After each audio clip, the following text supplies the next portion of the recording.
guys, welcome back to my channel, and today I'm gonna show you how I do my messy curl.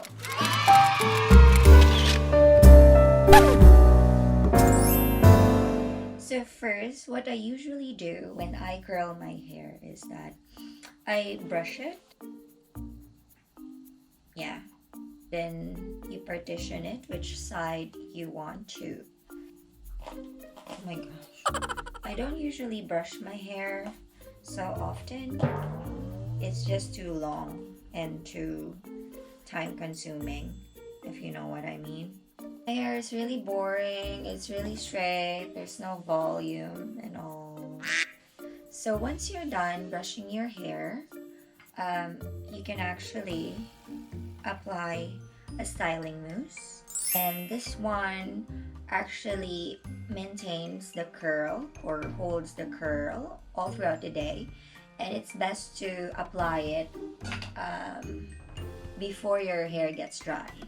So after you come out the shower, if you want to blow dry your hair, in between the wet and the dryness of your hair, you can just apply it all over and then let it sit. I already did this part, by the way, so no need to do it again. So after that, I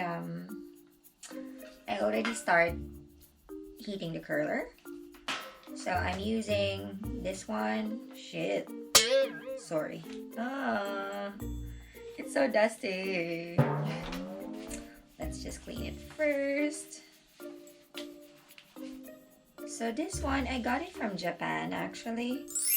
I'm not sure how thick it was, but the thicker the diameter, the better. That sounded so wrong. Of course, you turn it on, and then there's like a heat index. Probably I'll just set it as 140. Oh, you're right, mate.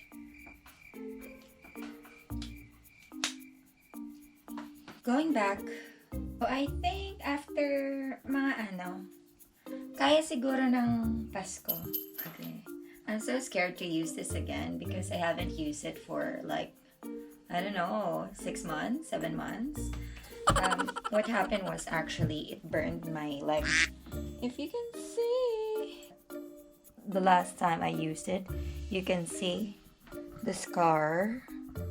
So I was like curling my hair, and then I left it on the bed, and then I kinda jumped on it, but I wasn't able to jump, so I kinda like slid on it. Mainit na siguro siya. Okay. So first, you have to section your hair, but as for me, I just get something and then start curling.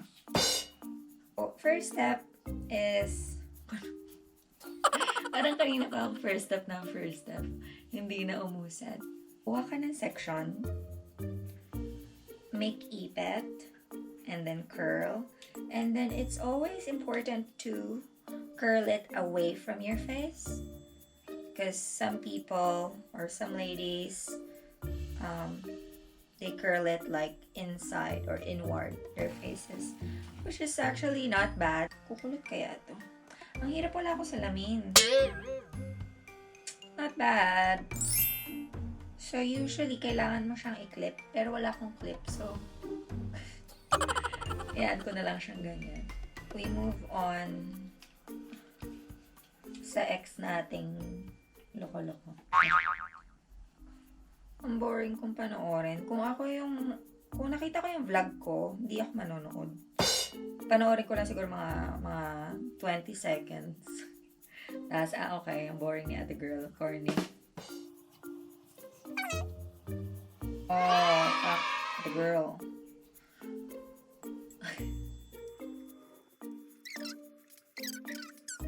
Keep it away as much as you can, as far as you can. Panood niyo na ba yung latest vlog ni Ivana? Grabe siya, no? Parang Shit, parang di tao. Ma'am, siyang hirap. Naging straight ulit. So, tuloy natin ang laban. So guys, after this, actually, I'm gonna take a shower. But probably I'm not gonna, of course, wet my hair.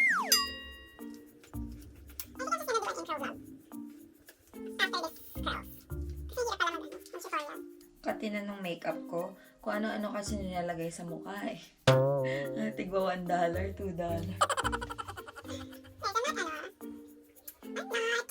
I'm not an expert when it comes to makeup, fashion, and everything else.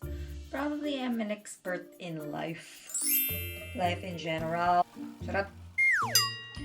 Okay, this is the tricky part.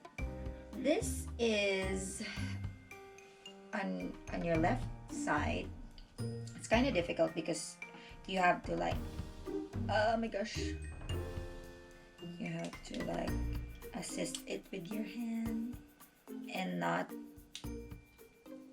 be burned. Girl! Poor hirap. Yung anit ka. Nahihila. Okay. Next. Tell me what you're willing to do. Boy, tell me what you're willing to do. Yeah.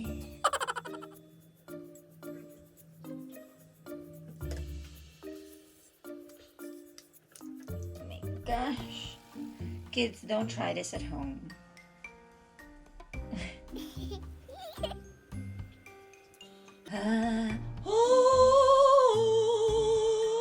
Charot. Corny naman. Di ako makapag-sounds. Lapit na guys. Kaya ng New Year.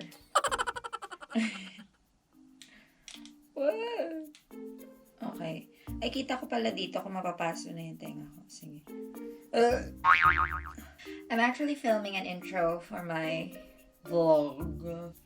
Or probably I can do like facts about me. I don't know. Kasi ano eh. Girl, wag lang mapaso yung tenga ka. Hindi ko makita. Hindi ko makita. Tell me what you're willing to do. Ooh, tell me what you're willing to do. Whoa. Okay. Last. Girl! Wag lang may open wire dito, no? Kundi, pack. Tapos ang laban. Gusto kitang isayin ng mabag. Hey. Oh. Say. Okay, so once you curled everything, it's time to like put on hairspray. Any kind of hairspray, but as for me, I use this one. Shit. And then, sometimes you can brush it again or untangle the curls, but me, I just let it be like, fuck it.